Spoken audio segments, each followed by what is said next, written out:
ये हमारा stand complete हो गया बन के। जगह जगह यहाँ पे टाके लगे हैं। ओल्ड स्टैंड है और हैवी क्वालिटी करके इसको हमने चेंज नहीं किया है, इसको रिपेयर कर दिया है ना। और अच्छे से बहुत बढ़िया तरीके से हुए है।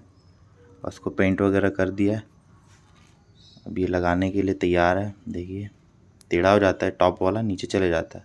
अब ये वापस सीधा हो गया है, तो इसको अपन लगाएंगे अपनी बुलेट में। ये ओल्ड डीजल बुलेट पेट्रोल दोनों में लगती थी। इसमें पिन का खेल रहता है। ये पतली पिन आती है इसमें, है ना।